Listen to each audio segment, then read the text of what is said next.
And again, like I'm neurodivergent, I'm an introvert, I have social anxiety and all of these things. And I've never used those as an excuse to stop me, because we can always find excuses and we can always find fears and reasons not to do something. Feel the fear and do it anyway, and just find ways to have the fear and keep going, because things will align and the opportunities will come. And then you'll never regret doing something, right? You'll regret not doing it. And then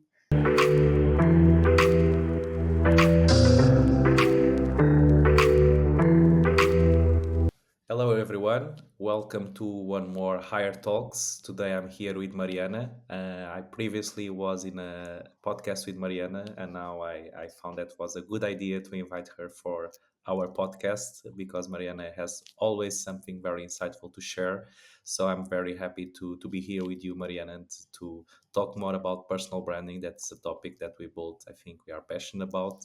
We always start with this question to all of our guests because books brings a lot of knowledge, and I think we both read quite a lot, Mariana. But if your life were a book, what will be the title of that book, and what chapter are you currently living in? thank you for the introduction, Gonçalo. I almost forgot that we had met through a podcast exactly, so it's just another sync. But and I absolutely love that question. Actually, there's those cards that ask insightful questions. You have different brands, and I was doing that with some friends not too long ago, and one question similar to that came up, and it makes you think a lot, right? And it's Yeah. like, oh, what would I call my life? And life is a very large chapter, even though it's limited. Like it's still enough to be able to write different books. So how do I call it one thing if it would be a large book? And for me, I think it would be the ever evolving seeds. So that's what I would call the book of my life. And we can take it in a lot of different directions of what that actually means for me. But it's basically, I think, the reiteration of who we are as people, and kind of going back to what we used to like and what we used to be and enjoy when we were kids, for me. So right now I would be in a chapter probably called Open-Ended Curiosity. So I think I moved back to Dublin in January, right? I was here for a year, then I was out for 8 months, and now I'm just back. And I thought that I was going to keep writing the chapter that I had previously, and somehow I went back to seed stage. So it feels like I'm again in this place that in theory I know, but everything is new. So I'm going back to planting my seeds in different directions and basically exploring wherever comes and wherever that takes me. In Mhm. the sense of I'm back to a place that I know, that in theory I thought that I would be acquainted with and I would just keep writing the same chapter. But I'm back in seed stage in the sense of it's actually very different. It's a different job, it's a different environment. Some people left, some people came. And I feel like I'm again planting the seeds in my little garden and seeing which ones grow and which ones I want to explore. So that's why I call it the open-ended exploration, this chapter. Nice, nice, super interesting. And you come back to the place where you were happy before. Sometimes there is sayings that we shouldn't do that, but you did it, and you are restarting that journey. So I think that's quite nice. There was anything that surprised you when you come back, like this is new or this wasn't what I was expecting? Oof, a lot of things, actually. But I think so. Before I came to Dublin, I was here for 1 year working for LinkedIn. And for the 2 years before, I was still, ever evolving, going to different cities, having different jobs, different internships, different projects. And I really, really, really wanted to come to Dublin. So when I came, I joined the graduate scheme, so the business leadership program of LinkedIn. So Okay. I kind of got welcomed and onboarded into the city with what I call free friends. It's kind of the same concept of university. You just go Hmm. to school and then you become friends with your classmates because they're there, and you just very quickly build strong relationships. So I had that. I had like this little cushion. So even though it's always hard to move to a new city, I think this was kind of easier. It helped me get used to it and get closer to making Dublin my home. Hmm. And after when the company did massive layoffs and they closed the program, most people that were close to me left while I was abroad. So now I came back, and somehow I was still like, oh, I still know the city. It's not going to be as hard. I have friends here. Like the job, I mean, it's a different company, but it's a tech company. So how different can it be? And suddenly I got thrown into a whole different environment. So it's funny how you say like, oh, maybe you shouldn't go back to a place where you were happy, but everything is different. So it's kind of like it's a shock, right? It's not I'm not moving to Amsterdam and suddenly I'm aware that I'm starting a new life. I'm moving to a place and starting a new life in a place that you're supposed to know. And I had to redefine my social circles. Work-wise, the culture is very different as well. So I also had to understand who I am, because and how I can fit in while not like absolutely fitting in. And yeah, I'm living in a different little town, so a lot of things are different actually. Hey everyone, it's me, Gonçalo, taking a quick break from this episode about personal branding to talk about tech skills.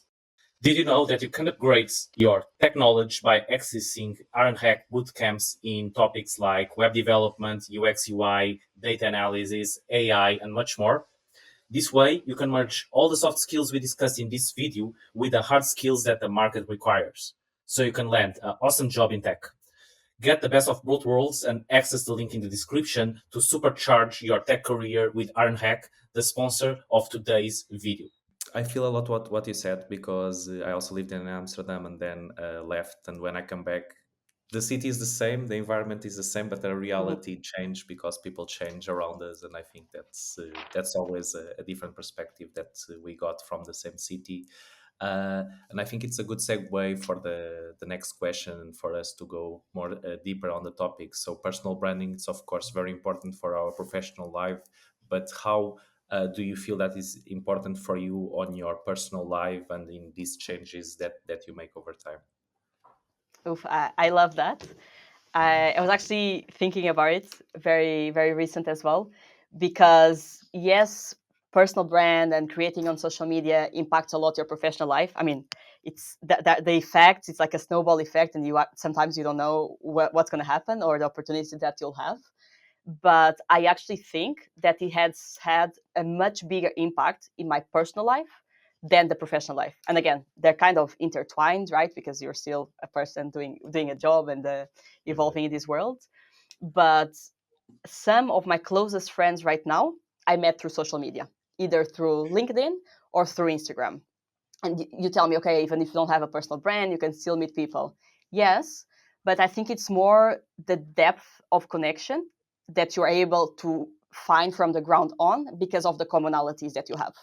Because there might be someone, like let's call him John, and John started posting on LinkedIn, and John is posting about meditation and mindfulness and all these things. And maybe John also works at the same company as me, but I see him every single day and I have no idea of what he actually defends because maybe he's not working close to me. And even if he's working close to me, we'll never get to those we never get to those topics because we just get stuck in the superficialities of our relationship.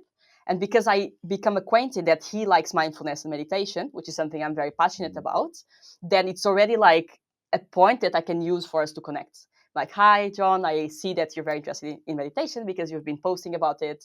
It's something that I'm very passionate about. What about we meet for coffee and we discuss it?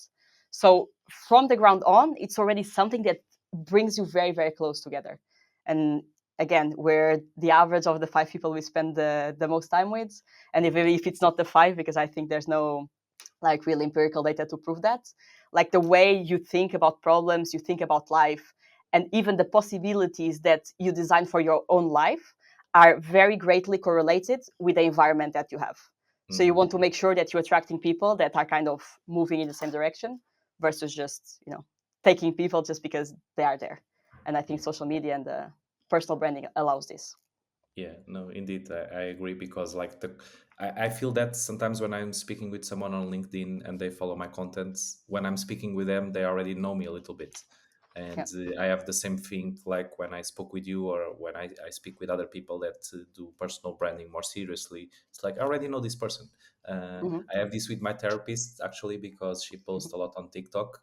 And Oh. I was very afraid to start therapy, but I already follow her videos. So when we Hmm. started therapy sessions, I already knew her a little bit. I already saw so many videos of her that her voice wasn't strange, her way of acting was the same. So I think it really helps to break the ice of the beginning, because we already know them a little bit better than someone that we are meeting from the first time.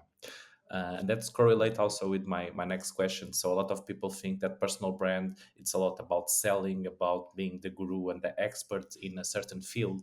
But I think both you and me, we take more than that from the personal branding. So first of all, first, just to clear things up, if you agree with this or not, and how hard it is to create a personal brand from scratch. Good question. I used to organize a lot of workshops about personal brand, and I mean, still do. And sometimes people are like, "Oh, how do you build a personal brand? What's the foundation?" And the first thing and the first foundational knowledge that I give them about personal brand is that everyone has a personal brand. So it's not something you build; it's something that you have. And the way you go about it, even in a small scale, is trying to ask people that are close to you 3 words that they would use to describe you. This is a good exercise to kind of see what's your personal brand. You can ask your mom, you can ask your best friends, you can ask your colleagues, and then they will say, I don't know, let's say like proactive, resilient, curious, 3 words. And okay, those 3 words are the personal brand that you have already, right? Because that's how people perceive you. And when they will communicate who you are to another person, when they ask you, oh, how is Gonçalo? And they say those 3 things, that's what they use to describe you.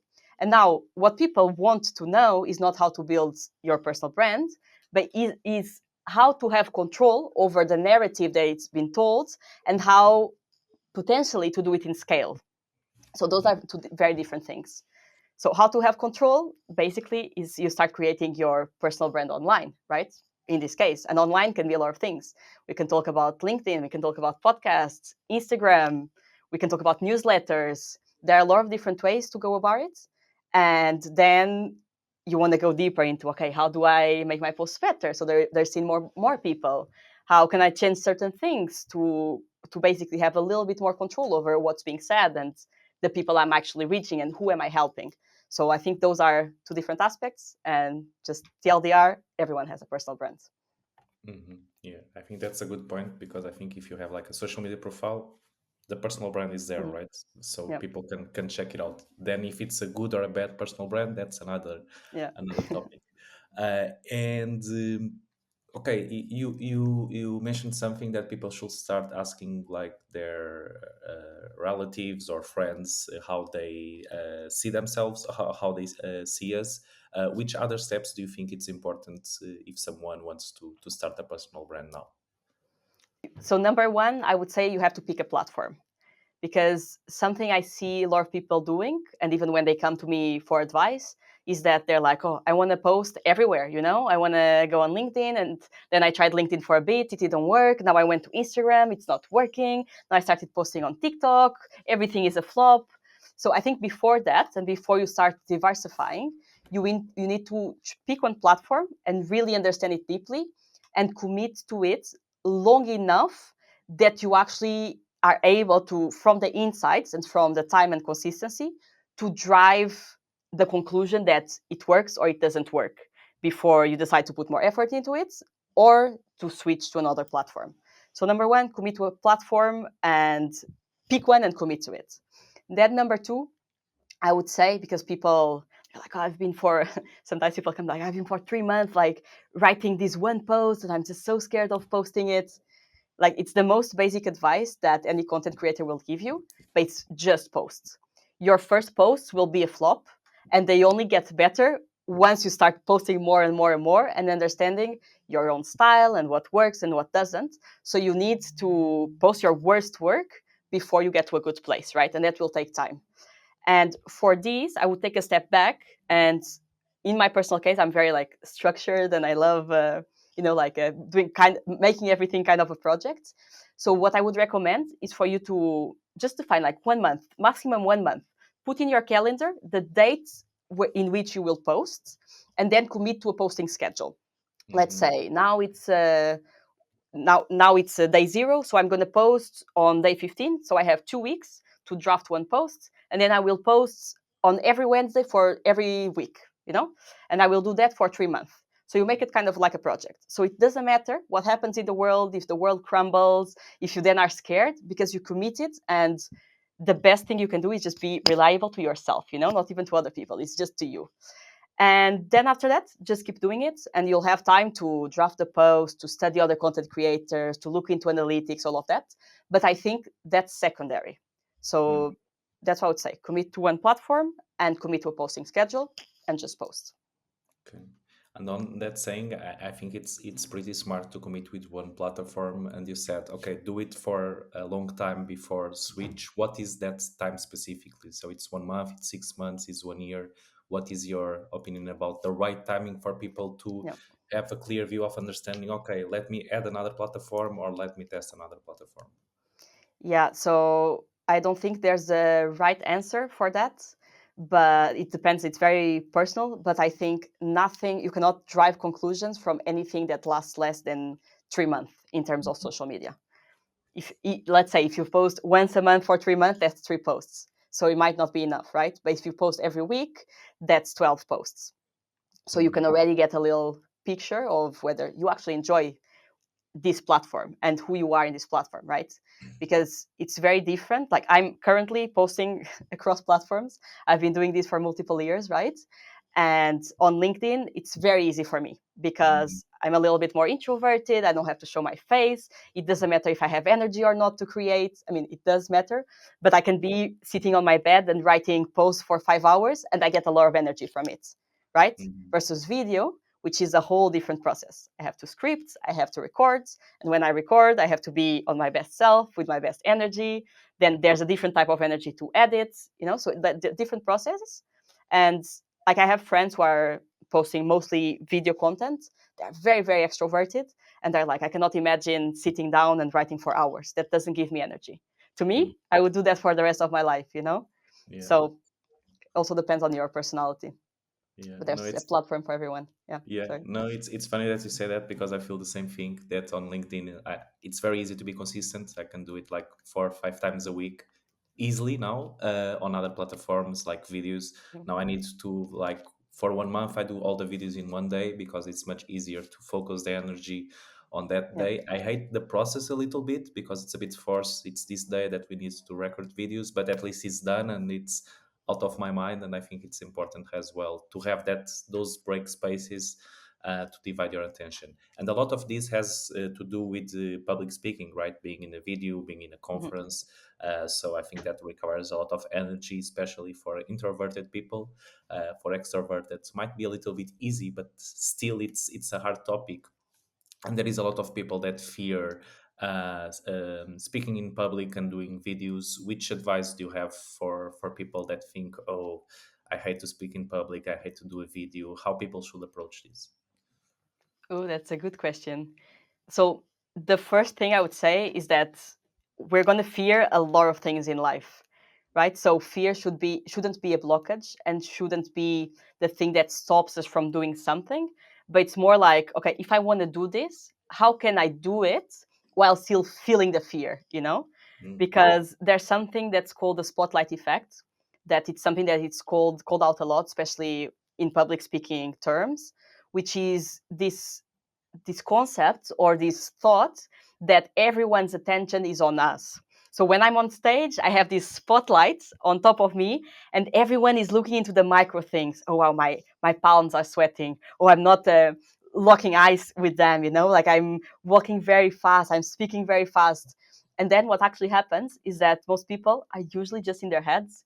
They're thinking about themselves. They're thinking whether they're sitting correctly. They're probably listening. They listen to some things, but in most cases, they actually don't care about me as a person. They care about my message, which is, I think, takes a lot of the pressure away in terms of creating on social media, in terms of doing public speaking events. And then the second thing I would say is that public speaking is a skill, right? Like any other skill that you learn. You learn how to write, you learn how to walk, and you learn how to speak in public. So it's not about the fear again, it's about understanding why you do it, and then just do it, and doing times and times and times enough that you get better and you see the benefits. but again, it's not for everyone. We talked about social media creation. We talked about different platforms. There are different ways to approach public speaking. So maybe for you, it's going on stage. But for me, it's going on a podcast and speaking with people, which is, again, another way to get your message out there. So, yeah. Yeah, and I think those all correlate with the personal brand that you can create or develop. And like you said, there is a platform or a space for everyone. We just need to understand what is that space and also be comfortable with that. But let's imagine that we are speaking with people that are a bit more anxious, that are a bit more concerned about those things, that leave a lot their fears. How would you, or is there a way to tackle this fear with more comfort? Comfort in fear is a difficult concept. And again, like I'm neurodivergent, I'm an introvert, I have social anxiety and all of these things. And I've never used those as an excuse to stop me, because we can always find excuses and we can always find fears and reasons not to do something. So it's more about finding what works for you and what doesn't. And the more you get to know yourself, the more you are in environments in which, yes, you are uncomfortable, but you find strategies to cope with it. So as like a little, I don't know if it's a secret because I'm sharing it, but I used to have a lot of social anxiety when going to networking events. But I will also tell you that I'm a social butterfly and that I love going to social events, and speaking to people. So in the beginning, I would like be shaking and talking to people, and no one realizes because everything that's happening is just inside, right? I'm just there, I'm trying to understand what's happening. And something that I figured out that works for me is if I can have one person that is my base, it's always the safe place where I go to. If I don't have that person, that's okay as well. I just talk to people, and the moment I start getting very uncomfortable because the conversation is very superficial, I like, oh, I'm gonna go for a drink, and I get a drink, and then I move to another circle, and I keep moving. And sometimes, like, I found meditation as a way to just cope a lot with the running thoughts that I was having, because again, a lot of things happen inside. Outside, there's nothing really happening. So let's say I'm in a 4 hours networking event, every so often I would go to the toilet and just sit down for like 30 seconds or 1 minute, and then I would come back and I would feel a little bit refreshed. Yeah. So that's something that works for me, and that's something people can try as well. There are a lot of different strategies, but the only thing I would say is like, don't let fear stop you from doing anything. You're going to be uncomfortable, and the key to survive anything you want to do in life when you're taking risks is to try to find comfort in discomforts. I just wanted to share that I also feel the same, especially with public speaking.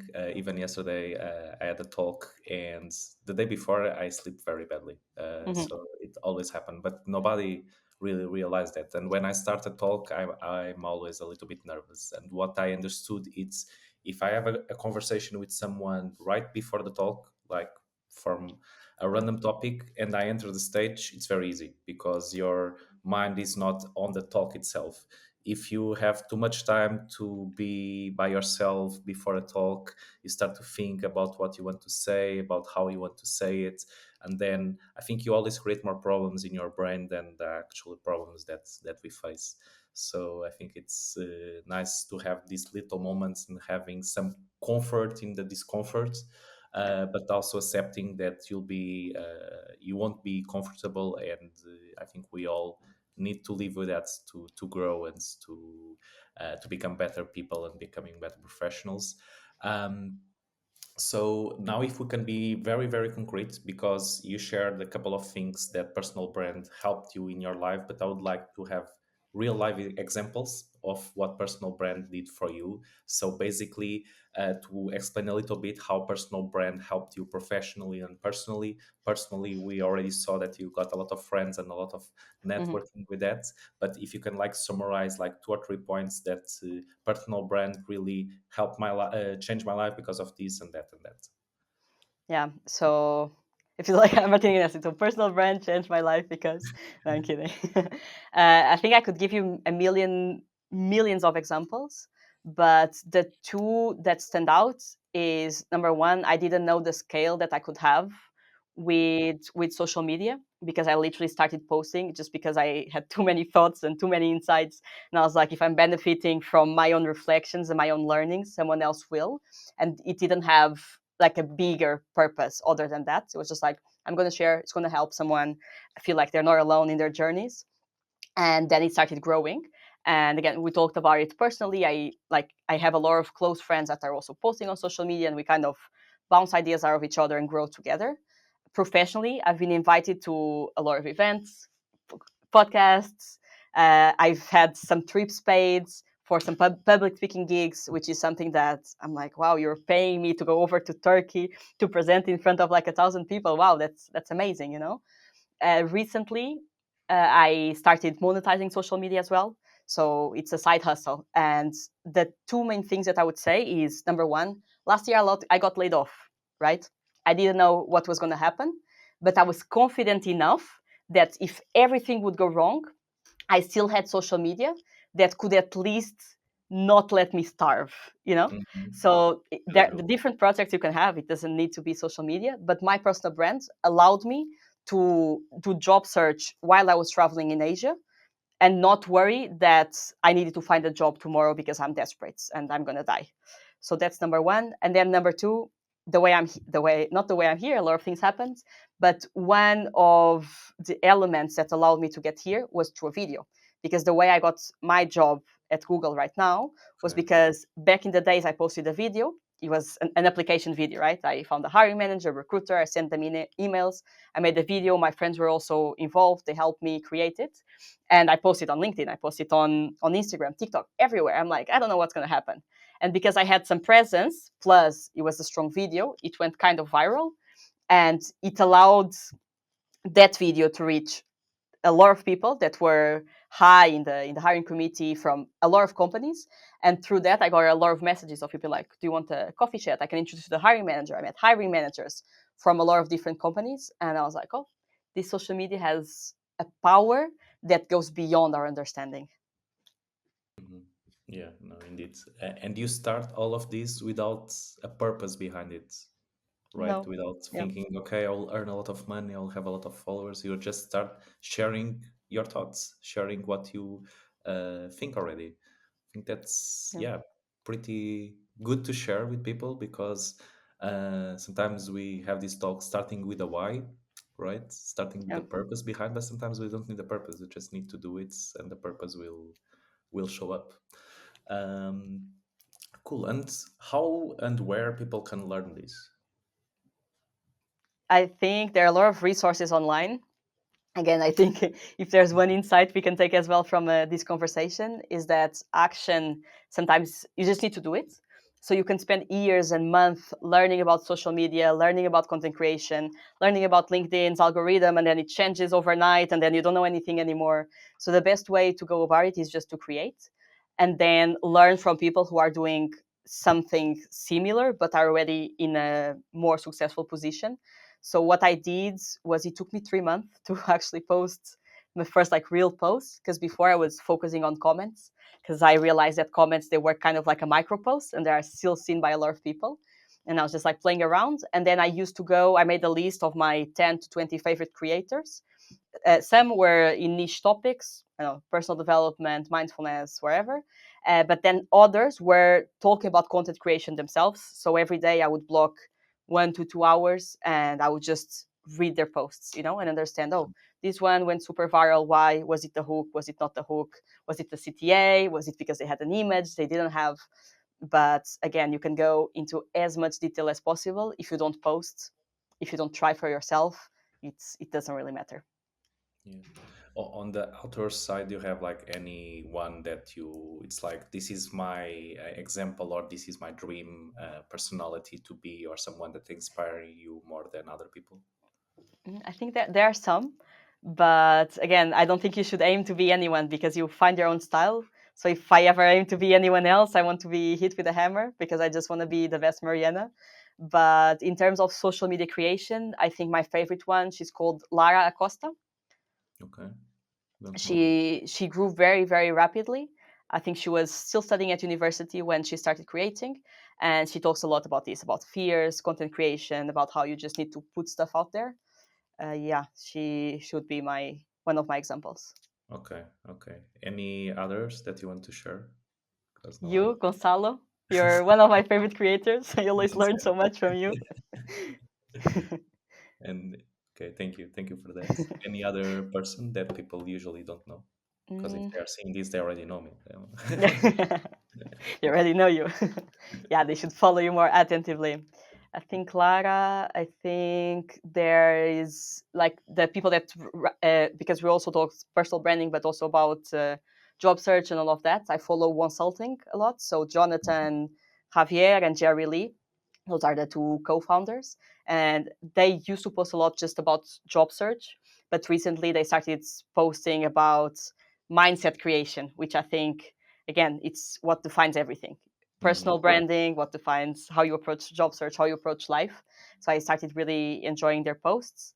And then there's Justin Welch as well, Okay. which is a big creator. He talks about micro businesses and entrepreneurship, which again implies everything else that we mentioned. So he talks a lot about personal branding as well. Okay, no, that's super cool because we have examples of people that do something similar to you and others that don't do exactly the same. And I Mhm. think that's also was very important on my journey.